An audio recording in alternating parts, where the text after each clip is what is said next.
जय हिंद दोस्तों। आज हम लोग पुनः उपस्थित हुए हैं अपने साइंस वाले सेशन को आगे बढ़ाने के लिए।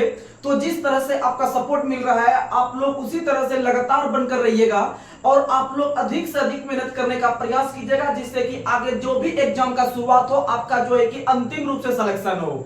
अगर आप साइंस का क्लास कर रहे हैं, बहुत अच्छी तरीका से अगर कर रहे हैं, तो आपको एलपी के अंतर्गत और आपको टेक्नीशियन के अंतर्गत या फिर आपको साइंस से संबंधित जहां जहां आपका टॉपिक है, या फिर आप बिहार एसआई का तैयारी कर रहे हैं, या फिर आप बीएसएससी का तैयारी कर रहे हैं, या आप एसएससी जीडी का तैयारी कर रहे हैं, तो आपको कहीं कोई दिक्कत नहीं आएगा। आप लगातार साइंस वाले सेशन को फॉलो कीजिए और आसानी से आप लोग का कवर हो जाएगा। और जितने भी हमारे जो है कि साथी या हमारे छोटे भाई देख रहे हैं, आप लोग अधिक से अधिक इस वीडियो को शेयर करने का प्रयास कीजिए। और आपका मान लीजिए 2 अगर आप प्रतिदिन के हिसाब से अगर शेयर करते हैं इस वीडियो को, तो यह वीडियो या फिर यह जो चैनल है बहुत जल्दी ग्रोथ करेगा और हम लोग जो है कि अधिक से अधिक मेहनत करने का और ज्यादा प्रयास करेंगे। तो हम लोग अपने मेहनत में कहीं कोई कमी नहीं करते हैं। हम लोग को जो है कि समय भी नहीं मिलते हुए फिर भी आप लोग के लिए हम लोग जो है कि इतना कुछ कर रहे हैं, समझ लीजिए यह बहुत ही बड़ी बात है। बस आप लोग लगातार मेहनत कीजिए और साथ में हम लोग का भी थोड़ा सपोर्ट करने का प्रयास कीजिए। आप लोग कम से कम 2-4 भाइयों में जो है कि शेयर करने का प्रयास कीजिए। इससे आपका जो है कि बहुत ही आपको भी सहायता मिलेगा और हमें भी सहायता मिलेगा। और जल्द ही इस चैनल को आप लोग बड़े चैनल के रूप में भी देख सकते हैं, क्योंकि कंटेंट के मामले में कोई कमी नहीं है। बस आप लगातार सुनने का प्रयास कीजिए और समझने का प्रयास कीजिए, आपका आसानी से कॉन्सेप्ट क्लियर हो जाएगा। तो चलिए बिना कोई देरी के हुए आज के सेशन को हम लोग शुरू कर रहे हैं। तो आज का पहला सवाल आप लोग को बताना है और बता देते हैं। न्यूमेरिकल से संबंधित जो भी क्वेश्चन रहेगा, न्यूमेरिकल से संबंधित जो भी क्वेश्चन रहेगा, हम लोग स्पेशल एक वीडियो में देखने का प्रयास करेंगे। तो उसमें से आप लोग टेंशन नहीं लीजिएगा। न्यूमेरिकल का क्लास हम लोग अलग से वीडियो बनाएंगे, जिसमें कि अभी बहुत सारा अभी डेट बचा हुआ है एग्जाम में। तो आप लोग लगातार बनकर रहिएगा, आराम से आप लोग का साइंस कवर हो जाएगा। तो चलिए आज के सेशन को हम लोग शुरू कर रहे हैं। आप लोग को आज का पहला सवाल बताना है, प्रजातियों की व्यक्तिगत संख्या, प्रजातियों की व्यक्तिगत संख्या को बनाए रखने और उनके विलोपन को रोकने के लिए क्या आवश्यक है। तो क्वेश्चन देखिए, कहने का मतलब है, क्वेश्चन जो है मेरा कहने का मतलब है प्रजाति की व्यक्तिगत संख्या। आप लोग को पता है कि बहुत प्रकार के प्रजाति होते हैं। जैसे आप देखते हैं मनुष्य भी एक प्रकार के प्रजाति है।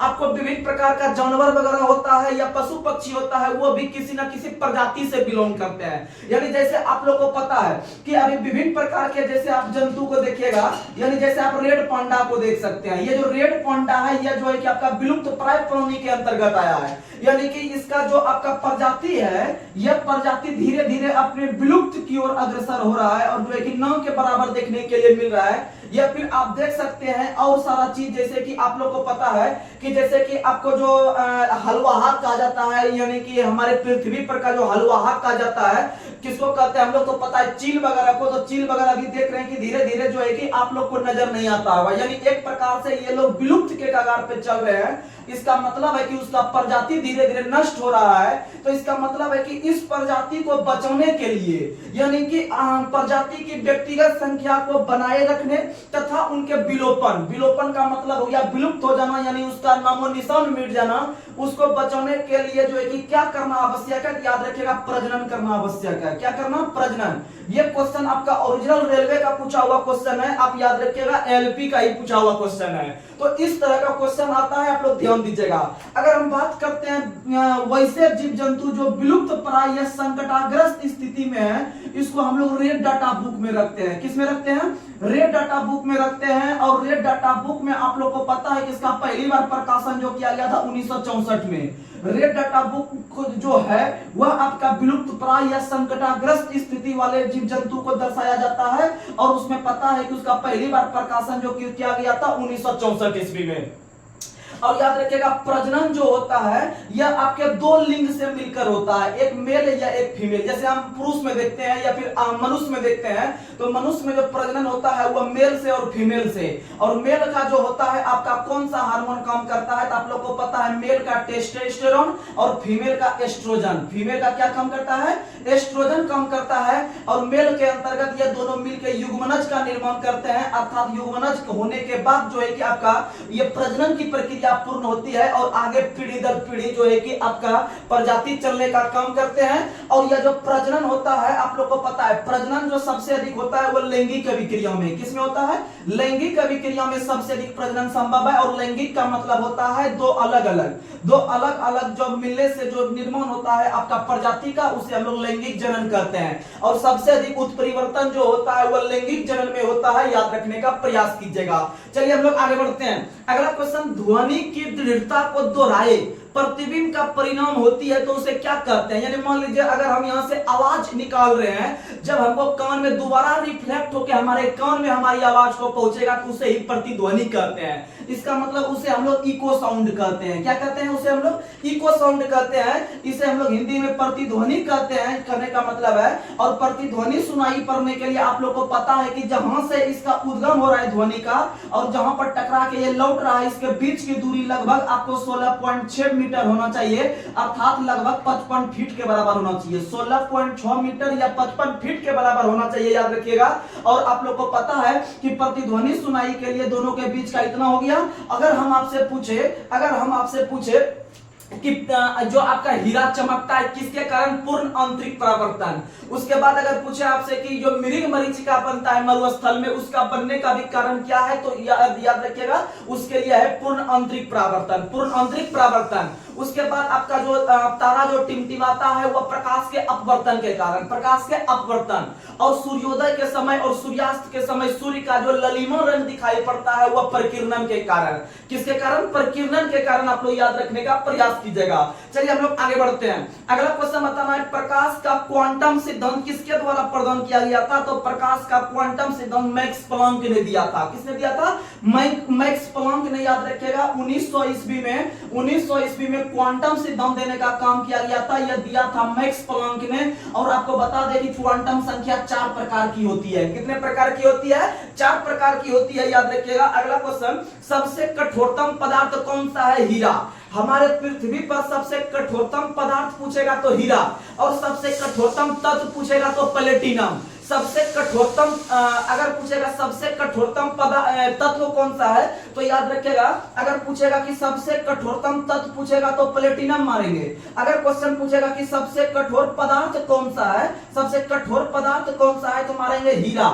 अगर क्वेश्चन पूछेगा कि सबसे मजबूत तत्व कौन सा है तो सबसे मजबूत तत्व है क्रोमियम, सबसे मजबूत तत्व है क्रोमियम। और क्रोमियम का परमाणु संख्या होता है, आप लोग को पता है 24। क्रोमियम का परमाणु संख्या 24 होता है। वहीं जो हम प्लेटिनम लिखे हैं, प्लेटिनम का परमाणु संख्या होता है 78। प्लेटिनम का परमाणु संख्या होता है 78, याद रखिएगा। और आप लोग को पता है कि ये जो आपका हीरा है यह आपका कार्बन का अपर रूप है, ग्रेफाइट भी कार्बन का अपर रूप है, उसके बाद आपका फुलेरिन भी कार्बन का अपर रूप है, ग्रेफीन भी है, चारकोल भी है और कोक भी है। तो ये सब आपका जो है कि कार्बन का अपर रूप है, याद रखने का प्रयास कीजिएगा। चलिए हम लोग आगे बढ़ते हैं। अगला क्वेश्चन, आवर्त सारणी में एक टेढ़ी मेढ़ी रेखा किसको अलग करती है? तो धातुओं को अधातुओं से। यानी याद रखिएगा, टेढ़ी मेढ़ी रेखा धातु को अधातु से अलग करती है, यानी इसको हम लोग जिगजैग रेखा भी कहते हैं। अगर हम बात करते हैं धातुओं के ऑक्साइड और अधातुओं के ऑक्साइड की प्रकृति क्या होती है, तो धातुओं के ऑक्साइड की प्रकृति जो होती है वो क्षारीय होती है। धातुओं के ऑक्साइड की प्रकृति क्षारीय होती है और धातुओं का जो होता है वह अम्ल होता है, और धातु का जो होता है वह अम्ल होता है। तो आपको याद रखना है, ओ से अधातु, ओ से अम्ल, ओ से अधातु, ओ से अम्ल। जब अधातु अम्ल ले लिया तो धातु का क्षार मारेंगे, धातु का क्या मारेंगे? क्षार मारेंगे, याद रखिएगा। वही होता है एक परमाणु, याद रखिएगा। परमाणु के जो होते हैं यह विद्युतता उदासीन होते हैं। परमाणु क्या होते हैं? उदासीन। परमाणु विद्युतता क्या होते हैं? उदासीन, याद रखिएगा। और आपको पता है कि अगर कुछ ऐसे भी तत्व हैं जिसके परमाणु जो होते हैं वो आपके एम्फोरोटिक होते हैं, कुछ ऐसे भी परमाणु होते हैं या फिर कुछ ऐसे भी तत्व होते हैं जिनके परमाणु जो रहते हैं वो आपके एम्फोरोटिक, यानी कि वो क्या होते हैं? दोनों प्रकार के ऑक्साइड बनाते हैं, यानी क्षार भी बनाते हैं, अम्ल भी बनाते हैं। तो उसे हम लोग एम्फोरोटिक कहते हैं या उसे हम लोग उभयधर्मी ऑक्साइड कहते हैं। जैसे आपका एल्युमिनियम हो गया, जैसे आपका जो है कि पीबी हो गया, तो ये सब ऐसे हैं, या फिर आप जिंक भी ले सकते हैं। ये सब ऐसे तत्व हैं या फिर ऐसे तत्व हैं जिनका प्रकृति जो होता है या फिर उसका जो आपका प्रकृति होता है वह आपका कैसा होता है, उभयधर्मी होता है। कैसा होता है, उभयधर्मी। या फिर आप ये क्रोमियम भी ले सकते हैं, ये क्रोमियम हो गया, एल्युमिनियम हो गया, जिंक हो गया, ये सब क्या होते हैं, उभयधर्मी ऑक्साइड बनाते हैं। याद रखने का प्रयास कीजिएगा। और क्रोमियम का परमाणु संख्या 24 होता है और फिर आपका एल्युमिनियम का 13 होता है। एल्युमिनियम कितना होता है, 13 होता है। आगे बढ़ते हैं। मनुष्य में एक संयोजी उत्तक के रूप में काम कौन करता है, तो याद रखिएगा हड्डी करता है, प्लस में रक्त करता है। ये सभी प्रकार के जो हैं ये सब संयोजी उत्तक के उदाहरण है, याद रखिएगा। और हड्डी का जो अध्ययन कहलाता है ऑस्टियोलॉजी कहलाता है, और जो रक्त का अध्ययन कहलाता है वह हेपेटोलॉजी कहलाता है। रक्त का अध्ययन हेमेटोलॉजी कहलाता है, वही हेपेटोलॉजी जो होता है वह यकृत का अध्ययन होता है। हेपेटोलॉजी यकृत का अध्ययन। आगे बढ़ते हैं। अगला क्वेश्चन आप लोग को बताना है। अगला क्वेश्चन, जब सोडियम क्लोराइड के पानी में बने घोल के मध्य बिजली पारित की जाती है तो कौन सा उत्पाद बनता है, सोडियम हाइड्रोक्साइड बनता है। सोडियम हाइड्रोक्साइड मतलब NaOH का ओल्ड होल 2, यानी कि सोडियम हाइड्रोक्साइड बनता है, याद रखिएगा आपका। और सोडियम हाइड्रोक्साइड जो बनता है उसमें सोडियम क्लोराइड, उसमें आप लोग को पता है सोडियम क्लोराइड पर जल की प्रतिक्रिया कराने से आपका सोडियम हाइड्रोक्साइड बनता है, याद रखिएगा। आगे बढ़ते हैं। अगला क्वेश्चन आप लोग को बताना है कि बर्फ पानी पर तैरती है, इसका घनत्व क्या होता है, पानी से कम। मान लीजिए कि जिसका भी घनत्व, अगर समझ लीजिए, अगर जिसका घनत्व कम रहेगा, जिसका घनत्व कम रहेगा पानी के तुलना में, तो याद रखिएगा वह वाला तत्व जो है कि पानी पर तैरने लगेगा। जैसे आप लोग को पता है कि एक पतली सुई जो हम तैरा सकते हैं, एक पतली सुई जो हम पानी पर या समुद्र में तैरा सकते हैं, वह इसलिए तैरा सकते हैं क्योंकि पानी के मुकाबले सुई का घनत्व कम है, यानी इसके भार इसका कम है। तो इसका मतलब है कि ये जो सुई है या जो तैरता है यह पृष्ठ तनाव के कारण तैरा सकते हैं। किसके कारण, पृष्ठ तनाव। यानी एक पतली सुई पानी पर तैराई जा सकती है पृष्ठ तनाव के कारण। किसके कारण, पृष्ठ तनाव के कारण। आप याद रखने का प्रयास कीजिएगा। तो याद रखिएगा कि पतली सुई जो तैरा सकते हैं वो पृष्ठ तनाव के कारण तैरा सकते हैं। और पृष्ठ तनाव यानी T बराबर जो सूत्र होता है, यानी सरफेस टेंशन यानी पृष्ठ तनाव बराबर होता है F/L। F यानी फोर्स, L यानी लंबाई, यानी कि बल बटे लंबाई हो गया आपका। बल बटे लंबाई जो हो गया वह पृष्ठ तनाव का सूत्र हो गया। और बल को हम लोग न्यूटन में मापते हैं और लंबाई को हम लोग मीटर में मापते हैं, यानी न्यूटन प्रति मीटर पृष्ठ तनाव का मात्रक हो गया। किसका मात्रक हो गया, पृष्ठ तनाव का मात्रक हो गया। अगर क्वेश्चन पूछेगा कि आपका पृष्ठ तनाव का विमान क्या होता है, तो आपको विमान निकालने के लिए सिखा देते हैं, दो चार को धीरे धीरे आप प्रैक्टिस कीजिएगा। सुनिएगा, आप लोग को से एग्जाम में बीमा पूछता है। आप जिस भी एग्जाम में बैठिए, साइंस में आपका बीमा या फिर आपका MLT वाला जो रहता है वो पूछता है। MLT सबसे पहले किसी भी राशि का बीमा निकालने के लिए MLT का मतलब समझना होता है। तो MLT जो होता है, क्योंकि इसी के फॉर्म में बीमा रहता है, तो यानी कि MLT का मतलब समझना होगा। तो याद रखिएगा, M का मतलब मास होता है, L का मतलब लेंथ होता है यानी लंबाई होता है, उसके बाद T का मतलब टाइम होता है। T का मतलब क्या होता है, टाइम होता है। यानी MLT मास लेंथ टाइम। मास का मतलब हो गया द्रव्यमान, लेंथ का मतलब हो गया लंबाई, उसके बाद टाइम का मतलब हो गया समय। टाइम का मतलब क्या हो गया, समय। यानी MLT का मतलब आप समझ लिए होंगे, यानी कि किसी भी राशि का बीमा निकालने के लिए MLT में ही कन्वर्ट करके हम उसको बताने का प्रयास करते हैं। तो याद रखिएगा, जैसे हम आपको ले लेते हैं सबसे छोटा वाला उदाहरण, जैसे हम ले लेते हैं चाल का। अगर क्वेश्चन पूछेगा कि चाल की बीमा क्या होती है, तो आपको सबसे पहले चाल का मात्रक याद रखना पड़ेगा। अगर आपके पास मात्रक याद नहीं है तो शायद आप उसका बीमा नहीं निकाल पाइएगा। इसीलिए किसी भी राशि का बीमा निकालने के लिए उसका मात्रक का होना आवश्यक है। तो आपको पता है कि चाल का जब बीमा निकालेंगे तो आपका चाल का मात्रक याद होना जरूरी है। तो चाल का मात्रक होता है मीटर प्रति सेकंड। चाल का यूनिट क्या होता है, मीटर प्रति सेकंड में मापते हैं, या वेग को भी मीटर प्रति सेकंड में मापते हैं। बस इसी चीज को आप कन्वर्ट कर दीजिए इसमें। यानी MLT यानी बीमा निकालने के लिए कहता है कि अगर M है उसके पास तो लिख दो, अगर लंबाई है तो लिख दो, T है तो लिख दो, यानी जो है यहाँ पर लिख दो। तो सबसे पहला खोज रहा है, इसको आपको कन्वर्ट करना है MLT में। किस में कन्वर्ट करना है, MLT में। यानी मीटर पर सेकंड को MLT mlt में कन्वर्ट करेंगे तो सबसे पहला आता है m बोलता है यानी मास बोलता है कि अगर इसके पास मास है तो हमको यहाँ पर m लिख दो। तो कहने का मतलब यहाँ पर ये m खोजने लगा यानी मास खोजने लगा, क्या इसमें मास है यानी द्रव्यमान है, तो आप बोलिएगा इसमें द्रव्यमान नहीं है, ये वाला नहीं लीजिएगा, ये मीटर है यानी कि ये लेंथ वाले को देंगे, लेंथ यानी लंबाई वाले को देंगे, ठीक है। अगर यहाँ पर द्रव्यमान रहता तो फिर हम यहाँ m लिख देते, लेकिन मेरे पास m है ही नहीं तो m लिखेंगे या नहीं भी लिख सकते हैं, या लिखेंगे तो m0 लिख सकते हैं। क्या लिख सकते हैं? m0 लिख सकते हैं, या फिर इसको m को नहीं भी लिखते तो कम बन जाता। उसके बाद l कहता है, l देखो तो है, तो बोला कि l हाँ है, तो क्या वो l है, तो बोलिएगा एगो l है, तो इसको l1 भी लिख सकते हैं या सिर्फ l भी लिख सकते हैं। अब आया t का पारी, तो t बोलता है t है, तो बोलता है कि हाँ एगो है t, एगो t है लेकिन बटे में है यानी उसको इनवर्स में कर देंगे, यानी t में इनवर्स कर देंगे। क्या कर देंगे? इनवर्स, यानी 4 का बीमा हो गया m0 l1 t inverse m0, या फिर इसको बोल सकते हैं lt-1 भी बोल सकते हैं, क्योंकि इसके पास तो m है ही नहीं तो m को उड़ा देंगे, l एगो है तो उसको सिर्फ l लिख सकते हैं, और t इनवर्स में है तो इसको t इनवर्स लिख देंगे। समझ में आ गया? उसी तरह से चाल का अगर मीटर प्रति सेकंड होता है तो वेग का भी मीटर प्रति सेकंड होता है, इसलिए वेग का बीमा भी यही हो जाएगा। उसके बाद अगर हम बात करते हैं, अभी तुरंत हम बताए थे आपको पृष्ठ तनाव, जस्ट हम उसी का निकाल के आपको बताते हैं। पृष्ठ तनाव, पृष्ठ तनाव का सूत्र होता है F/L, और इसको हम बताए न्यूटन पर मीटर में, इसको हम लोग जो है कि मापते हैं, या फिर पृष्ठ तनाव का मतलब होता है न्यूटन प्रति मीटर।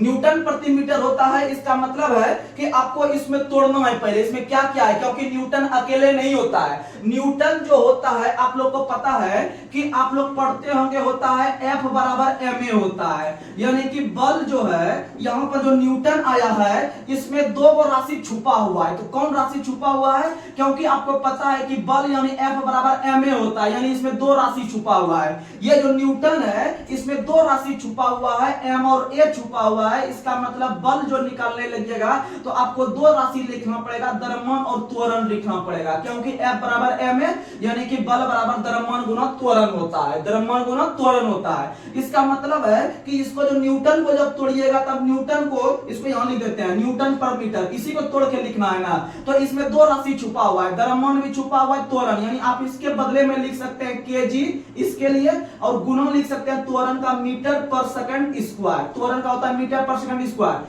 अब बटे एगो मीटर आपका नीचे है ही, बटे एगो नीचे मीटर है ही, बस इसको तो ज्यादा हम नहीं तोड़ सकते हैं। अब इसको कन्वर्ट कर देना है mlt में, कन्वर्ट करना है, किसमें कन्वर्ट करना है? mlt में। अब देखिए m कहता है कि m क्या वो है यहाँ पर, तो बोलिएगा m यानी मास, मास यानी द्रव्यमान, द्रव्यमान यानी kg, kg एक ही वो दिख रहा है तो कहीं ना है, तो ये हो गया m, या लिखिए या m1 लिखिए, बात बरोबर है। उसके बाद l खोजते हैं, l इसके पास क्या वो है? l यानी लेंथ, लेंथ यानी लंबाई, तो देखते हैं वो मीटर, एगो यहाँ पर है, एगो ये नीचे यहाँ पर है, ये तो सेकंड हो गया, इसके लिए ये t आएगा।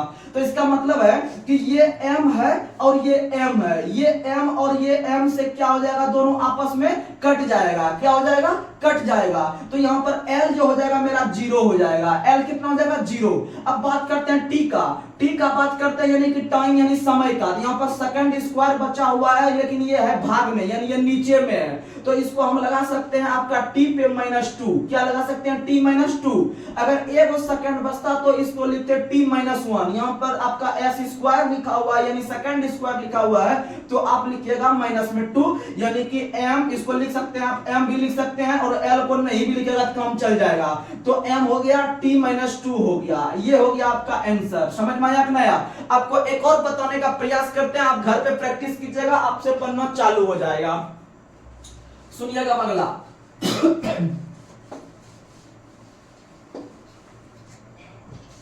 अगला जैसे आपको हम बताने का प्रयास करते हैं, जैसे हम आपको बताते हैं गतिज ऊर्जा का बीमा क्या होगा। गतिज ऊर्जा का बीमा क्या होगा? अगर क्वेश्चन पूछेगा कि गतिज ऊर्जा का बीमा क्या होगा, अगर आपसे क्वेश्चन पूछेगा कि गतिज ऊर्जा, स्थितिज ऊर्जा, फलना ऊर्जा, चिलना ऊर्जा, जितना भी ऊर्जा पूछेगा सबका मात्रक जूल होता है, सबका मात्रक जूल होता है, ऐसा ही मात्रक याद रखिएगा। लेकिन पूछेगा गतिज ऊर्जा का बीमा क्या होता है, तो आपका दिमाग काम करना थोड़ा सा जो है कि वहां पर कम काम कर देगा। तो गतिज ऊर्जा का बीमा जब पूछेगा तो आप जो है कि इसको निकालने का प्रयास कीजिएगा, या फिर ये चीज आप निकालिएगा। आपको हम दूसरा बता देते हैं, अगर हम स्थितिज ऊर्जा का बात करते हैं, स्थितिज ऊर्जा का आपको हम निकाल के बताते हैं। स्थितिज ऊर्जा एक आप निकालने का प्रयास कीजिएगा, नहीं तो आपको हम आगे बताएंगे। फिलहाल आप स्थितिज ऊर्जा निकालने का बीमा निकालने आपको बता देते हैं। तो स्थितिज ऊर्जा का बीमा। तो स्थितिज ऊर्जा का जब बीमा निकालने के लिए पूछेगा या डायमेंशन निकालने के लिए पूछेगा तो सबसे पहले आपको बताएं कि उस राशि का आपको मात्रक याद होना जरूरी है। जैसे आपको अभी हम चाल का बताए थे मीटर प्रति सेकंड, वेग का बताए थे मीटर प्रति सेकंड, तो इसका मतलब है उसी तरह से स्थितिज ऊर्जा का आपको पता होना चाहिए सबसे पहले सूत्र, यानी होता है mgh। क्या होता है? mgh।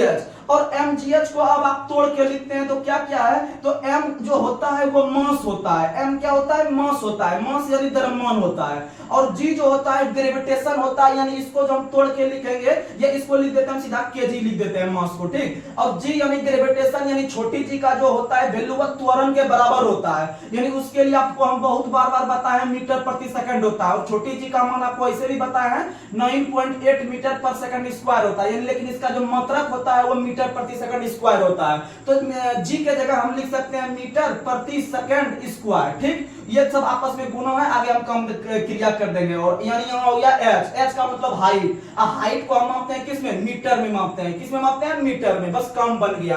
अब हमको इसको कन्वर्ट करना है mlt में कन्वर्ट करना है। तो यानी mlt में देखिए कौन कौन चीज दिया गया है। मास दिया है तो मास लिखेंगे, लेंथ दिया है तो लेंथ लिखेंगे, टाइम दिया है तो टाइम लिखेंगे। अब खोजना शुरू करते हैं। तो पहला स्टेप m बोलता है। m बोलता है देखो तो इसमें क्या क्या दिया है, तो हम मास यानी m से मास यानी द्रव्यमान खोजना चालू किए थे। हमको देखो यहाँ द्रव्यमान मिला और इधर तो हमको कहीं नजर नहीं आ रहा है, क्योंकि यहाँ पर मीटर आ रहा है, यहाँ पर समय नजर आ रहा है, यहाँ पर भी मीटर नजर आ रहा है। इसका मतलब यहाँ पर हम बोलेंगे m को भैया आप m एगो है, आप एगो लेके बैठ जाइए चुपचाप, हो गया।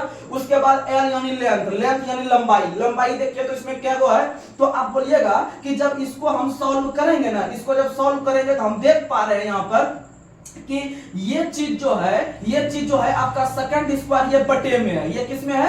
बटे में है। यानी इसको हम जो पूरा एक बार और तोड़ के आपको समझा देते हैं कि ये हो जाएगा केजी गुना मीटर प्रति सेकंड स्क्वायर है। तो इसका मतलब ये सेकंड स्क्वायर, ये सेकंड गुना सेकंड नीचे है, आपको समझना पड़ेगा इतना सा बेसिक नॉलेज, ठीक। और ऊपर में ही आपका मीटर से गुना है। इसका मतलब m तो हमको मिल गया एगो केजी है, क्योंकि कटने वाला कुछ नहीं है यहाँ। एगो हमको केजी वाला मिल गया तो m1 लिख दिए।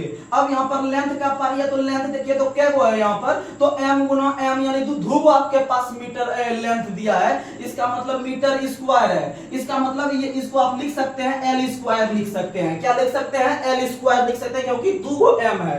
अगर यहीं पर 2 केजी रहता ना तो आप वहां पर m स्क्वायर लिखते। क्या लिखते? m स्क्वायर, क्योंकि 2 वहां पर m है। अब आप उसी तरह आप यहाँ समझ लीजिएगा, अपने आप क्लियर हो जाएगा। देखिए यहाँ पर अब टाइम का खोजने का पर्याय, तो टाइम है लेकिन वो नीचे में बैठा हुआ, यानी इसको जो लिखेंगे वहां पर t पे पावर माइनस में 2 लिखेंगे, क्योंकि ये आपका भाग में है। इसको इनवर्स लगा देंगे तो याद रखिएगा t पे क्या लगा देंगे? -2। क्या लगा देंगे? -2। यानी आपका जो गतिज स्थितिज ऊर्जा का जो आपका बीमा हो गया वो हो गया, आपको इसको सीधा m भी बोल सकते हैं, नहीं तो m1 भी बोलिएगा तो और अच्छा हो जाएगा। तो m1 l स्क्वायर t-2 आपको अब समझ में आ गया, आप आराम से बना सकते हैं। जैसे आप संवेग का निकाल सकते हैं, और संवेग का जब निकालिएगा तो आपको बार बार बताएं संवेग यानी p बराबर होता है mv। p बराबर mv, m यानी हो गया मास, अब v मतलब हो गया आपका वेलोसिटी यानी वेग। वेग को आप लिखते हैं मीटर प्रति सेकंड, क्योंकि आपको पता है चाल और वेग दोनों का मीटर प्रति सेकंड होता है।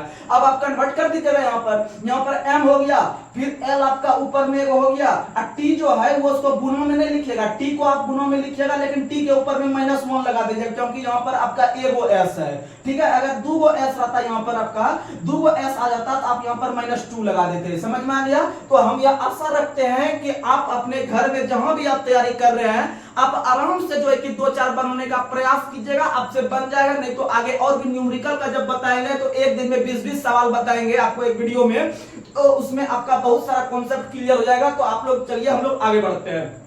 अगला क्वेश्चन आप लोग को बताना है m कक्षा में समाहित किए जा सकने वाले इलेक्ट्रॉन की संख्या कितनी है। तो इसको थोड़ा सा समझने का प्रयास कीजिएगा, आपको जो है कि आराम से सवाल बन जाएगा।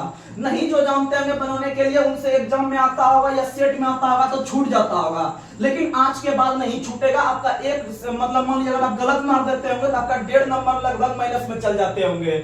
तो लेकिन आज से अगर बनाना चालू कर दीजिएगा, थोड़ा सा दिमाग लगाइएगा, तो आपका आराम से 1.5 नंबर पॉजिटिव में और 1.5 नंबर काफी रहता है मेरिट बनाने के लिए। सुनिएगा, तो आप लोग देखिएगा यहाँ पर मेरा क्वेश्चन है एम कक्षा या एम सेल में समाहित किए जा सकने वाले इलेक्ट्रॉन की संख्या कितनी है। सुनिएगा, तो आप लोग को बता दें कि विभिन्न प्रकार के जो है कि आपका इलेक्ट्रॉन को समाहित करने के लिए विभिन्न प्रकार के कक्षाएं हैं। तो उसमें से पहला कक्षा जो है वह के है। सीधा क्वेश्चन पूछेगा कि के कक्षा में समाहित किए जा सकने वाली अधिकतम इलेक्ट्रॉन की संख्या कितनी है, तो ऐसा प्रकृति का क्वेश्चन आता है। तो के हो गया, एल हो गया, एम हो गया, एन हो गया, ओ हो गया, पी हो गया, इस तरह से कक्षा चलता है, इस तरह से कक्षा चलता है। आपको यहां तक ही पढ़ना है, यहां तक में आपका सवाल सब बन जाता है और हाईएस्ट यहीं तक है, यानी K L M N O P याद रखिएगा। इस तरह की कक्षा होती है। आपको शुरुआत करना है के से, और आप लोग को पता है सीरियली एबीसीडी जो आप याद करते हैं अल्फाबेट में आपको पढ़ जाना है K L M N O P. इसका मतलब है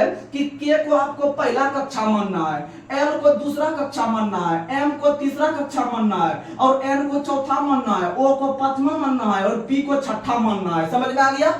यानी कि के से शुरू करके पी तक पढ़ देना है, उसको सीरियली 6 तक बैठा देना है आपको 1 2 3 4 करके। उसके बाद आप लोग को बता दे कि जितने भी ये कक्षा है इसमें कितना इलेक्ट्रॉन बैठेगा अधिक से अधिक, उसके लिए एक आप फार्मूला याद रखिएगा, अभी बता देते हैं। उसके लिए एक फार्मूला होता है, यानी कि किसी भी कक्षा में अधिकतम इलेक्ट्रॉन की संख्या को समाहित करने के लिए, या समाहित का मतलब होता है एडजस्ट करना। जैसे आप ट्रेन पे जाके बैठते होंगे तो मान लीजिए कि सिंपली अगर ट्रेन पे बैठिएगा जनरल बोगी में, तो वहां पर 4 गो सीट रहता है आपका बैठने के लिए, 4 या 5 रहता है। लेकिन जब भीड़ की संख्या बढ़ जाती है तो इस पे नहीं बोलता है भैया 2 गो एडजस्ट कर लीजिए और साइड में थोड़ा सा दिक्कत हो रहा है। इसका मतलब है कि ये जो आप अधिकतम जो कर पाइएगा 5 गो 6 गो बैठा लीजिएगा, यानी हो गया वो अधिकतम कोच के हटा देना। तो अधिकतम जो उसी तरह से जो ये फार्मूला बैठता है वह कौन से फार्मूला पे आखिर बैठता है? पहला हम कितना बैठा सकते हैं अधिक से अधिक, दूसरा हम कितना हटा सकते हैं, तीसरा हम कितना, तो उसके लिए फार्मूला याद रखिएगा 2n²। क्या याद रखिएगा? 2n²। यानी कि किसी कक्षा में अधिकतम इलेक्ट्रॉन की संख्या को जो समाहित कर सकते हैं वह 2n² फार्मूला के तहत ही सजा सकते हैं या बैठा सकते हैं या समाहित कर सकते हैं, जहां या फिर वेयर जो आपका n है, जहां n बराबर जो होता है वह होता है कक्षा की संख्या। कक्षा की संख्या यानी कौन से कक्षा का आप बात कर रहे हैं? तो कक्षा भैया आप लोग के पास हम 6 गो बता चुके हैं, 1 2 3 4 5 6, यानी कि आपको ये दूसरा तीसरा भी दे सकता है, लेकिन आपको पूछेगा के भी पूछेगा तो आपको पहला समझना है, अगर दूसरा पूछेगा तो एल समझ लेना है। आपको इधर से पढ़ जाना, इधर से सीरियल आपके हाथ में है, वो सब समझना। सुनिएगा, मान लीजिए अगर पूछेगा कि पहला कक्षा में कितना अटेगा या फिर के कक्षा में अधिकतम इलेक्ट्रॉन की संख्या कितना अट सकता है, तो इसका मतलब आपको समझना है के मतलब पहला कक्षा। अब के मतलब पहला कक्षा, और सूत्र जब लगाएंगे 2n² में तो n का मतलब पहला कक्षा समझना है, तो 2 के जगह 2 लिखना ही पड़ेगा क्योंकि वो सूत्र में है। उसके बाद n के जगह आपको अगर के पूछेगा तो पहला रखेंगे, तो यहाँ पर 1 लिखिएगा, उसका स्क्वायर लगा दीजिएगा। और इस तरह का जब कंडीशन आए तो सबसे पहले ये देखिएगा, बहुत बड़ा मैथ में भी दिक्कत होता होगा अगर इस तरह का वहां पर आ जाए आपको करने के लिए 2 × 2 का होल स्क्वायर, तो आप क्या कीजिएगा, इन दोनों को पहले गुणा नहीं कर लीजिएगा, नहीं तो आपका गलत हो जाएगा आंसर। यानी कि 2 दूना 4 और 4 चौके 16 नहीं कीजिएगा, नहीं तो आपका आंसर गलत हो जाएगा। इसका मतलब है आप मैथ में तब गलत हो जाएगा। सबसे पहले अगर इस तरह का कंडीशन आए तो इसके पे जो पावर है पहले इसको सॉल्व करने का प्रयास कीजिएगा। इन दोनों को सॉल्व करने के बाद आपको इस पे गुणा करना है, यानी 2 दूना 4 और 4 दूना 8, ऐसे करके होगा, नहीं तो गलत हो जाएगा। ऐसा नहीं कि आप ऐसे कीजिएगा, आपको हम बता दिए क्योंकि छोटी छोटी गलती एग्जाम में बच्चा बाहर हो जाता है। सुनिएगा, क्योंकि वहां पर माइंड काम नहीं करता है। तो अब जब हम इसको इस तरह सॉल्व करेंगे तो इसको आपको सबसे पहले 1 का स्क्वायर करेंगे, 1 आएगा, 1 × 2 करेंगे तो मेरा कितना आ जाएगा 2। यानी कि के कक्षा में यह पहला आपका जो रहेगा आपका ये आपका समूह, तो उसमें से अधिकतम इलेक्ट्रॉन की संख्या कितना हम समाहित कर सकते हैं 2। यानी के कक्षा में सीधा क्वेश्चन पूछेगा के कक्षा में समाहित किए जा सकने वाले अधिकतम इलेक्ट्रॉन की संख्या कितनी है, तो भैया 2 है। आप सीधा याद भी रख सकते हैं, नहीं तो आप 2n² आपके पास जो है कि बहुत बड़ा हथियार है। उसके बाद अगर पूछेगा कि n कक्षा में अधिकतम इलेक्ट्रॉन की संख्या, तो आपको सीधा याद है K L M N O P मार देना है, 1 2 3 4 5 कर देना है, देखना है भैया एल यानी 2 पे आ रहा है तो फटाक से सूत्र लगाओ तो 2n², और जहां n के बदले आपको 2 लगाना है कक्षा संख्या, तो इसको करना है 2 दूना 4 और 4 दूना 8। यानी कि दूसरे कक्षा में अधिक से अधिक कितने इलेक्ट्रॉन आ सकते हैं? 8 आ सकते हैं। कितने आ सकते हैं? 8। अब हम अपने सवाल पे आते हैं। सवाल कहता है एएलपी लोको पायलट जो एग्जाम होता है उसमें सीबीटी 1 2018 का थर्ड शिफ्ट का पूछा हुआ क्वेश्चन है, यानी इस तरह का आपको टॉपिक को जो है कि कवर करके चलना है आगे के लिए। सुनिएगा, यहाँ पर पूछा हमको एम कक्षा, तो एम का मतलब आपको समझ जाना है तीसरा। अब सटाक से आपको लगा जाना है सूत्र 2n²। अब 2 के जगह 2 लिखेंगे और n के जगह कक्षा संख्या लिखेंगे। कक्षा संख्या कितना हो गया? 3, यानी कि 3 का हम स्क्वायर कर देंगे तो 3 तिया 9, 9 दूना 18, यानी कि m कक्षा में अधिकतम इलेक्ट्रॉन की संख्या कितना हम लगा सकते हैं भैया? 18। इस तरह आप निकाल लीजिएगा। और जितना भी आपके शिफ्ट में क्वेश्चन पूछा गया है, आप जब सेट बनाते होंगे या कहीं क्यूज लगाते होंगे, अगर इस तरह का क्वेश्चन आज के पहले आपको छूट रहा होगा तो कल से नहीं छूटेगा, आपका नंबर इंक्रीज होगा। और इसी तरह जितने भी छात्र का सिलेक्शन हुआ है जिस भी एग्जाम में, वह समझिए कि आपको इसी तरह से प्रैक्टिस कर करके एक एक नंबर को जो है कि उस पर इंप्रूव कर करके आज जो है कि सिलेक्शन पाके जो है कि अपने माता पिता का नाम रोशन करके जो है कि अभी नया जिंदगी जी रहे हैं। तो आप लोग भी इसी तरह से एक एक नंबर करके इंक्रीज कीजिए और आगे अपना सपना को आगे बढ़ाइए। चलिए हम लोग अगला क्वेश्चन चलते हैं। अगला क्वेश्चन बताना है मानव प्रजनन प्रणाली। इसका मतलब मानव जो प्रजनन करता है, मानव जो प्रजनन करता है उसका क्या क्या प्रजनन करने का तौर तरीका रहता है, यानी प्रणाली क्या रहता है।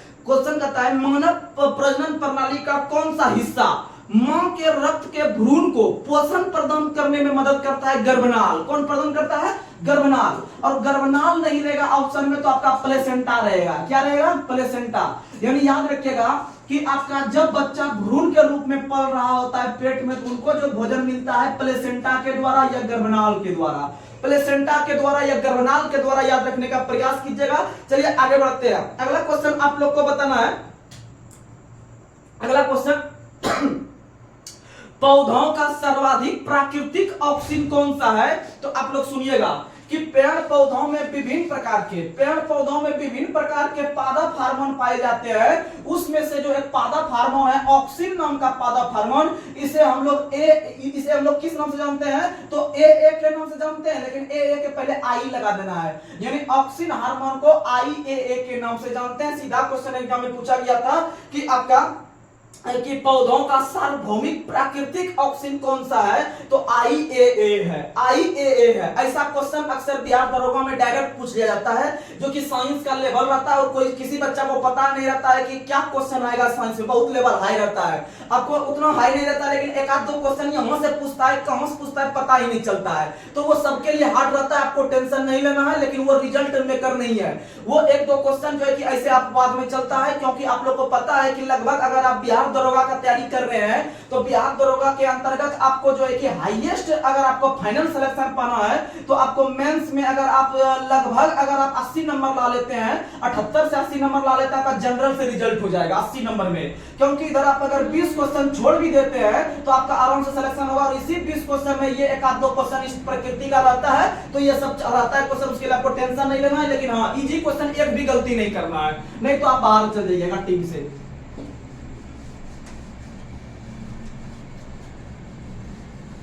उसमें से आपको बताते हैं कि ऑक्सीजन हार्मोन जो है इसको सबसे पहले IAA के नाम से जाने। और ऑक्सीजन हार्मोन का सबसे मुख्य काम क्या होता है कि जब भी सूर्य बाहर निकलता है सुबह सुबह, तो पेड़ पौधे की पत्तियां क्या होती है कि यह जो है कि सूर्य की ओर झुक जाती है। पेड़ पौधे की पत्तियां सूर्य की ओर झुक जाती है और झुककर प्रकाश संश्लेषण की अभिक्रिया को शुरू करते हैं। तो याद रखिएगा वह ऑक्सीजन हार्मोन की उपस्थिति के कारण ही पेड़ पौधे की पत्तियां सूर्य की ओर झुक जाती है, सूर्य की ओर झुक जाती है।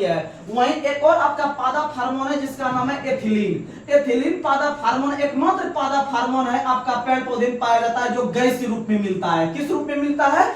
गैस रूप में मिलता है। और एथिलीन हार्मोन का सबसे मुख्य काम है फल को पकाना। फल को पकाना याद रखिएगा, फल को पकाने में सबसे महत्व आपका आगे जो काम करता है एथिलीन। या एथिलीन आपका प्राकृतिक रूप से मिलता है पेड़ पौधे में, लेकिन कृत्रिम रूप से फल को पकाने के लिए प्रयोग करते हैं एसिटिलीन गैस। कौन सा गैस? एसिटिलीन गैस का प्रयोग करते हैं, याद रखिएगा।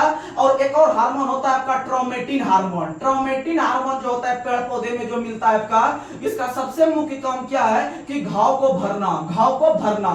आप लोग देखते होंगे कि बचपन में जो हम लोग क्या करते हैं कि जब हम लोग खेलने कूदने जाते हैं आपका बगीचा सब में, तो हम लोग कोई सामान लेके क्या करते हैं, पेड़ पौधे का छाल इस तरह से हम लोग जो है कि उसका उधेड़ देते हैं, छाल को उखाड़ देते हैं। उखाड़ने के बाद क्या होता है कि पेड़ पौधे में भी घाव हो जाता है। जब दूसरे दिन देखने के लिए जाइएगा तो आपको पता चलेगा कि जहां पर हमने ये छाल को छीलने का काम किया था, वहां पर जो है कि जिस तरह से घाव दिखता है हमारे शरीर में, उसी तरह से लगभग यहां पर भी देखने के लिए मिलता है, क्योंकि यह भी एक प्रकार के सजीव वस्तु के रूप में काम करते हैं। पेड़ पौधे जो है कि एक सजीव प्राणी है, तो याद रखिएगा कि उसमें भी घाव होता है। और घाव जैसे होता है तो इस घाव को भरने के लिए, पेड़ पौधे में घाव को भरने के लिए ट्रोमेटिन हार्मोन का प्रयोग किया जाता है। उनको भी भगवान ने एक हार्मोन बनाया। जैसे अगर मान लीजिए मनुष्य के शरीर में घाव होता है तो घाव को भरने के लिए विटामिन सी का प्रयोग करते हैं, या फिर हमारे शरीर में जो लसिका नाम का जो बनता है पदार्थ, या लसिका से ही मनुष्य के शरीर में घाव का भरपाई किया जाता है, या विटामिन सी से भरपाई किया जाता है।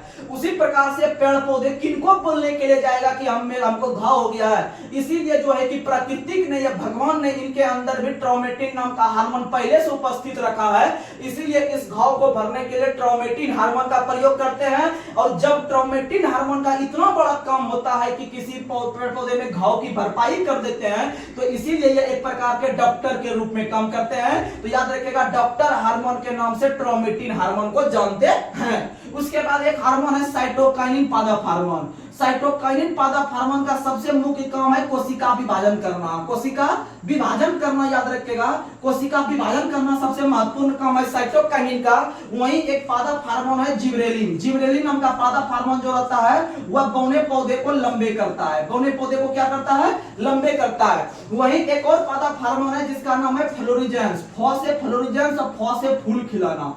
फूल खिलौने में सहायता करता है फ्लोरिजेंस। फ्लोरिजेंस सहायता करता है, आप लोग ऐसे करके याद रखिएगा। और उसमें से आप लोग को पता है कि जितना क्वेश्चन बताए सब इंपोर्टेंट है। आगे बढ़ते हैं, अगला क्वेश्चन, कौन ऊर्ध्वपातन कर सकता है? तो ऊर्ध्वपातन वैसे प्रक्रिया है, ऊर्ध्वपातन यानी सब्लिमेशन जो होता है, सब्लिमेशन जो होता है यह एक ऐसी प्रक्रिया है जिसके तहत कोई ठोस पदार्थ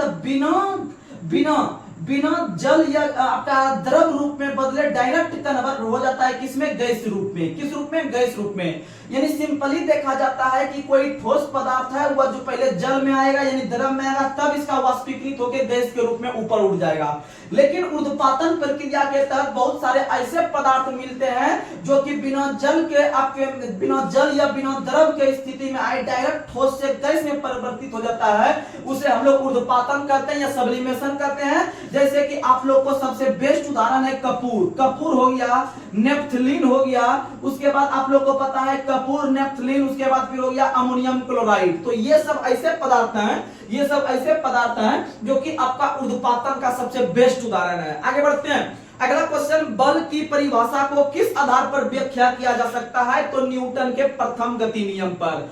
बल का परिभाषा न्यूटन के प्रथम गति नियम पर न्यूटन के प्रथम गति नियम को गैलीलियो का नियम भी कहते हैं। न्यूटन के प्रथम गति नियम को जो है कि हम लोग लॉ ऑफ इनर्शिया के नाम से भी जानते हैं। और आप लोग को पता है कि न्यूटन के प्रथम गति नियम हो गया, गैलीलियो हो गया, इनर्शिया का नियम हो गया, या फिर न्यूटन के प्रथम गति नियम को जड़त्व का नियम भी कहते हैं। अच्छा क्वेश्चन है, याद रखिएगा एग्जाम में आएगा। न्यूटन के प्रथम गति नियम को जड़त्व का नियम भी कहते हैं। वही न्यूटन के दूसरे गति नियम से जो है कि बल का व्यंजक प्राप्त होता है। न्यूटन के दूसरे गति नियम से बल का व्यंजक प्राप्त होता है, अर्थात आपको जो हम बार बार बताते हैं F बराबर ma, याद रखिएगा यह न्यूटन के दूसरे गति नियम से मिलता है। और न्यूटन के जो तीसरे गति नियम है इससे हमको क्या प्राप्त होता है? तो इसके हमको जो है कि क्रिया प्रतिक्रिया का नियम प्राप्त होता है। क्रिया प्रतिक्रिया यानी कि जैसे आप लोग को पता है कि क्रिया प्रतिक्रिया का नियम महात्मा गांधी पे फॉलो नहीं होता है, क्योंकि आप लोग को पता है कि महात्मा गांधी जो थे जब उनको एक थाप लगाते थे गाल में, तो उन्होंने कहते थे कि दूसरा गाल भी ले लीजिए। इसका मतलब क्या होता है कि अक्सर आदमी को अगर आप एक थाप लगाइएगा तो वो भी आपको एक थाप लगाने का कोशिश करेगा। इसका मतलब आप जो क्रिया किए हैं उसके अगेंस्ट में वो प्रतिक्रिया भी आपको दिखाएगा। इसका मतलब है कि क्रिया प्रतिक्रिया का नियम महात्मा गांधी पे लागू नहीं होता था, क्योंकि वो जो है कि उनको नहीं मारते थे अपने अपने सामने वाला को जो उसको मारा था। इसका मतलब याद रखिएगा, क्रिया प्रतिक्रिया का नियम हमको लोग को तीसरे गति नियम को कहते हैं। और यह तीनों गति का नियम जो दिया था न्यूटन ने, वो प्रिंसिपिया नाम के पुस्तक में दिया था, जिसका रचना 1687 में आपका किया गया था न्यूटन के द्वारा। समझ में आ गया? तो चलिए हम लोग आगे बढ़ते हैं। अगला क्वेश्चन आप लोग को बताना है, और आपको 3-4 जो हम बताए हैं, आपको न्यूटन गति का नियम, आपको 4 फार्मूला बताएं, वो याद रहना चाहिए, क्योंकि हुबहू एग्जाम में आ जाएगा। आपको फिर से हम एक बार रिकॉल करवा देते हैं। एक आपको बताए थे v बराबर u प्लस माइनस at, उसके बाद आपको बताए थे s बराबर ut plus minus half at square, उसके बाद बताए थे आपको v स्क्वायर बराबर u स्क्वायर माइनस 2as, ये 3 को बताए थे। प्लस में चौथा को एक्स्ट्रा फैक्ट बताए थे कि अगर आपको पूछे nवें सेकंड में तय की गई दूरी के लिए सूत्र क्या होता है, तो उसके लिए आपको बताए थे होता है sn, या s बराबर होता है आपका sn बराबर, लिखिए अच्छा रहेगा, sn बराबर होता है u plus half a into 2t minus 1। आपको ये बताए हुए हैं, ये याद रखेगा। ये इस पे आधारित बहुत सारा न्यूमेरिकल टीसीएस, क्योंकि अभी आपको पता है एलपी और टेक्नीशियन के एग्जाम के लिए अभी रेलवे जो है कि विभिन्न प्रकार के कंपनी का चुनाव कर रहा है कि आखिर कौन से कंपनी को हम दिए मतलब एग्जाम कंडक्ट करवाने के लिए। तो सबसे बड़ी कंपनी इंडिया के अंदर में टीसीएस है, इससे बड़ा कोई टेक का कंपनी नहीं है, और यही एग्जाम कंडक्ट बहुत ही अच्छे तरीका से करवा सकते हैं, दूसरा कोई कंपनी नहीं है। जैसे आप लोग को पता है कि हाल ही में अभी जो है कि विभिन्न प्रकार के रेलवे बोर्ड के द्वारा जीडीसी का एग्जाम कन्वर्ट करवाया गया था। जीडीसी जो होता है वह डिपार्टमेंटल एग्जाम होता है, यानी कि विभिन्न प्रकार के जितने भी जॉब कर रहे होते हैं रेलवे एम्प्लॉय, वही सब इसमें फॉर्म भरते हैं। इसमें बाहरी छात्र फॉर्म नहीं भर सकते हैं। यानी कि हो गया जनरल डिपार्टमेंट का जो कंडक्ट होता है एग्जामिनेशन, उसी को हम लोग कहते हैं डिपार्टमेंटल एग्जाम। और इसके अंतर्गत पता है कि यह टीसीएस कंपनी को एग्जाम करवाने के लिए नहीं दी थी रेलवे। यह जो है कि थोड़ा सस्ता में कंपनी का चुनाव कर लिया था, यानी एनएसई आईटी कंपनी का जो है कि यह चयन कर लिया था। और एनएसई आईटी कंपनी बहुत ही भ्रष्ट कंपनी है, ये भी बहुत सारे एग्जाम में विभिन्न प्रकार का जो है कि ये आपका भ्रष्टाचार करके जो है कि बैठी हुई कंपनी है, अर्थात ब्लैक लिस्टेड कंपनी है। लेकिन फिर भी सरकार अपना पैसा बचाने के लिए इस कंपनी को दे दी थी। और आप लोग को देखे होंगे कि जीडीसी का एग्जाम में बहुत बढ़ चढ़कर भ्रष्टाचार हुआ, विभिन्न प्रकार का क्वेश्चन आउट करवाने का काम किया। लेकिन टीसीएस कंपनी एक तरह से मान सकते हैं कि ये आपका इस पे हम विश्वास कर सकते हैं, क्योंकि जितना भी एग्जाम लगभग ऑनलाइन हो रहा था आपका 2016 से, पहली बार रेलवे के अंतर्गत 2016 में ऑनलाइन एग्जाम होना शुरू हुआ था एनटीपीसी का 2016 से ही, और पहली बार से ऑनलाइन एग्जाम 16 से हुआ था और टीसीएस ने करवा रही थी। लेकिन ये अच्छा कंपनी है और इस पे भरोसेमंद हम लोग कर सकते हैं। और इस तरह करवाते करवाते आपका जो 2019 का जितना भी एग्जाम हुआ, चाहे आप ग्रुप डी ले सकते हैं या टेक्नीशियन ले सकते हैं 18 वाला, या फिर आप जो है कि एनटीपीसी का ले सकते हैं, वो सब टीसीएस कराई और एक तरह से बोल सकते हैं कि बहुत पारदर्शिता के साथ करवाई। इसमें किसी प्रकार का उतना ज्यादा मामला देखने के लिए नहीं मिला। तो अभी आपको 3 कंपनी का चुनाव किया जा रहा है। 3 कंपनी में से सबसे 1 नंबर पे चल रही है टीसीएस कंपनी। अगर ये आपका ठिका लेती है एग्जाम करवाने का, तो समझिए पैटर्न यही रहने वाला है। इसीलिए हम इस टॉपिक को उठाए कि इस टॉपिक को अगर आप टच करते हैं, क्योंकि मान लीजिए उनके पास जो आदमी बैठा हुआ है वो उसी टॉपिक को टच करेंगे जो पहले पूछे हुए हैं। तो आप लोग लगातार इस लेवल से तैयारी करके अपना मजबूती प्रदान कीजिए कि जैसे ही एग्जाम चालू होगा लोकसभा चुनाव के बाद, क्योंकि आप लोग को पता है कि अभी लगभग 3 फॉर्म रेलवे के अंतर्गत निकला है और आराम से सब भर चुके होंगे। सबसे पहले एलपी का एग्जाम होगा, फिर टेक्नीशियन का होगा, तब फिर आरपीएफ का होगा, और 2 अभी भर्ती आने बाकी है। 2 भर्ती जो आना बाकी है उसमें से बता देते हैं, लगभग अगस्त में आपको या फिर आपका जुलाई अगस्त में देखने के लिए मिल जाएगा एनटीपीसी का। उसके बाद फिर आपको लास्ट में ग्रुप डी का अक्टूबर में देखने के लिए मिल रहा है। लगभग आपके पास 5 एग्जाम हो जाएगा, 3 पहले 2 ये, टोटल 5 एग्जाम होगा। 5 एग्जाम में आप किसी एग्जाम को टारगेट कीजिए और आप किसी एग्जाम को टारगेट करके आप उसको अंतिम रूप से फोड़ने का प्रयास कीजिए, क्योंकि आगे देख रहे हैं कि सीट की संख्या में दिन ब दिन कमी होते जा रहा है और लड़का की संख्या में बढ़ोतरी हो रहा है। तो इससे अगर आप थोड़ा सा भी ढीला पड़िएगा तो आप बहुत ही पीछे चल जाइएगा, क्योंकि फिर आप उठ नहीं पाइएगा। इसीलिए आप लोग लगातार मेहनत कीजिए और अपने थोड़े से पैटर्न में भी बदलाव करके थोड़ा सा हाई पैटर्न या अपने माइंड को थोड़ा सा डेवलप करने का प्रयास कीजिए। और जो भी एग्जाम का तैयारी कर रहे हैं, डेली 1 सेट प्रैक्टिस करने का प्रयास कीजिए। डेली कम से कम 1 सेट प्रैक्टिस कीजिए। आप कुछ कीजिए न कीजिए, लेकिन एक आपको सेट लगाना बहुत ही आवश्यक है। और सेट लगा के आप देखिए कि पहला दिन अगर मेरा 40 नंबर ही आ रहा है तो दूसरा सेट लगाएंगे तो आप कोशिश कीजिए मेरा 42 कैसे आ जाए, और तीसरा दिन लगाइएगा समझिए मेरा 44 कैसे आ जाए। इस तरह करते करते कम से कम आप स्कोर को 60 नंबर पहुंचाइए, कम से कम 100 क्वेश्चन में 60 नंबर पहुंचाइए। और जब आप क्वेश्चन को 60 नंबर में कन्वर्ट कर दीजिएगा 60 में, तो आपका क्या होगा कि आपका थोड़ा सा एक सम्मानजनक स्कोर हो जाएगा, यानी आप भी थोड़ा सा आपका मन पॉजिटिव रहेगा। और इस तरह 60 पे आके आपको रुकना नहीं है, यहां से भी आपको लगातार मेहनत करना है और आगे अच्छा स्कोर करना है। जैसे आपको हम इसलिए बोल रहे हैं क्योंकि अभी आपको पता है पिछला बार जब आरपीएफ का एग्जाम हो रहा था 18-19 में, तो उसमें से बताते हैं आरपीएफ कांस्टेबल का जो कट ऑफ गया था ओबीसी का वो 93 गया था।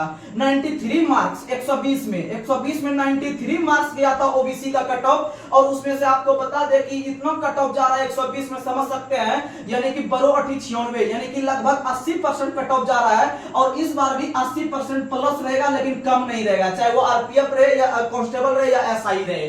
तो आप लोग लगातार बनकर मेहनत कीजिए, और उस मेहनत में आप लोग को हम जो है कि आपको मेहनत करवा रहे हैं, बस आप लगातार बनकर रहिए।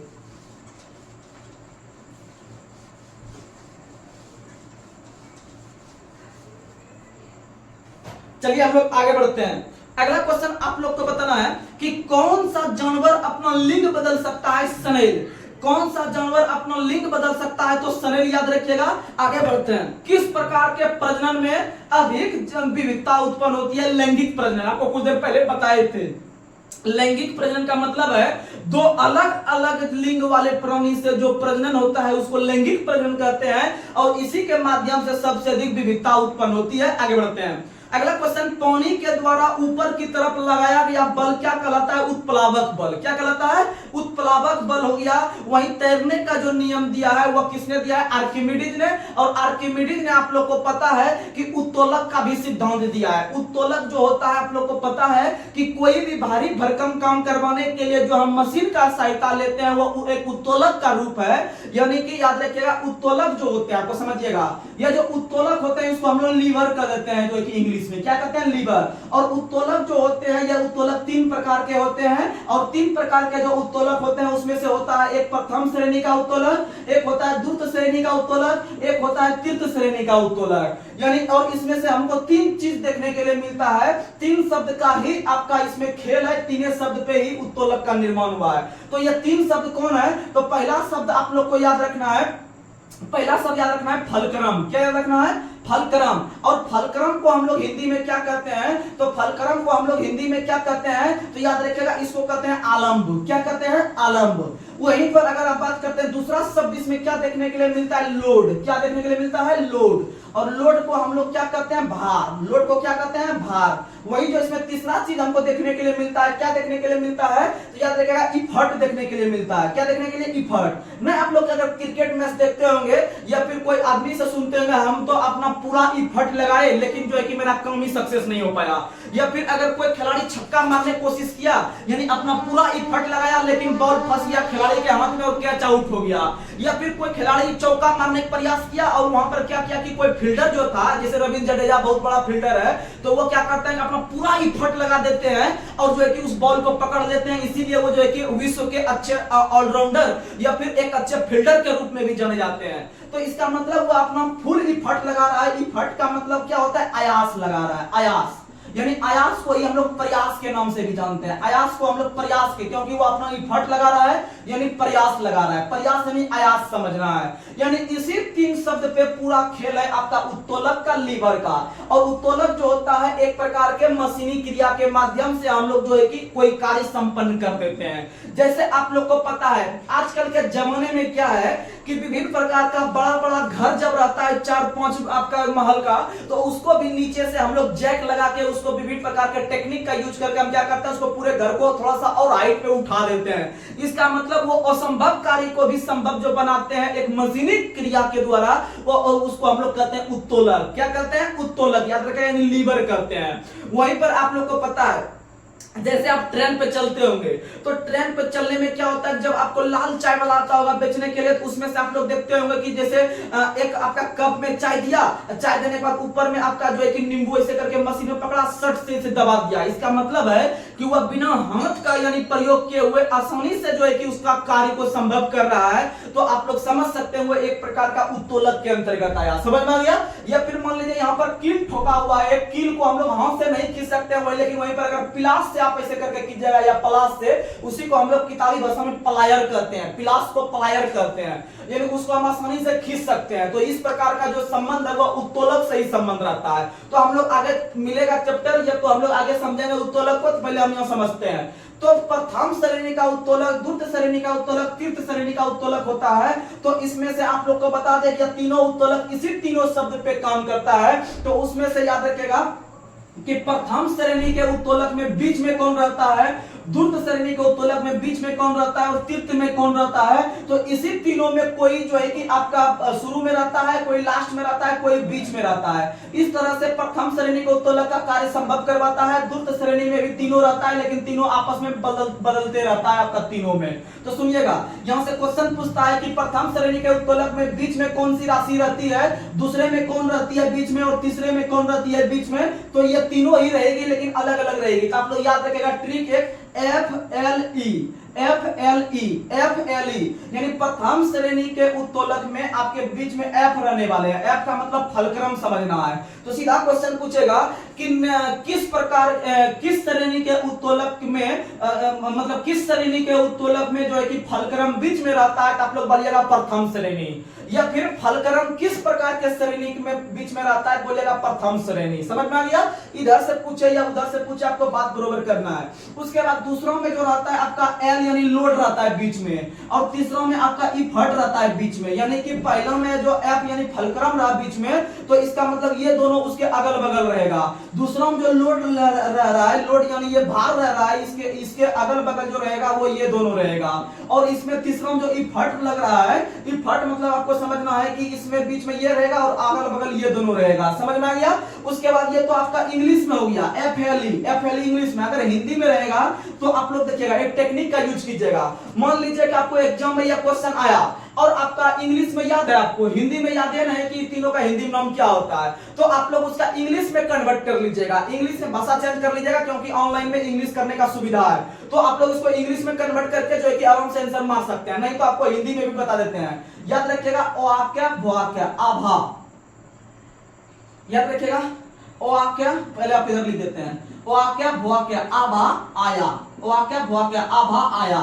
यानी इससे पहला बना लीजिएगा, इससे दूसरा बना लीजिएगा, और ये दोनों से तीसरा बना लीजिएगा। यानी पहला होगा आ से यानी हो जाएगा आपका आलम्ब, अब दूसरा भ से यानी भार, और तीसरा से हो जाएगा आया से आयास। क्या हो जाएगा? आयास। समझ में आ गया? यानी FLE आभा आया, FLE आभा आया। तो ये सब चीज रहता है, आप लोग को हम आराम से बता देंगे आगे भी। तो चलिए हम लोग आगे बढ़ते हैं। अगला क्वेश्चन आप लोग को बताना है कि पौधा का नर प्रजनन अंग क्या कहलाता है। तो नर प्रजनन अंग पुंकेसर कहलाता है। क्या कहलाता है? पुंकेसर। और फूल का अध्ययन जो कहलाता है वो आपका क्या कहलाता है? तो फूल का अध्ययन या पुष्प का अध्ययन जो कहलाता है एंथोलॉजी। पुष्प का अध्ययन एंथोलॉजी, वहीं पर फल का जो अध्ययन कहलाता है पोमोलॉजी। फल का अध्ययन पोमोलॉजी।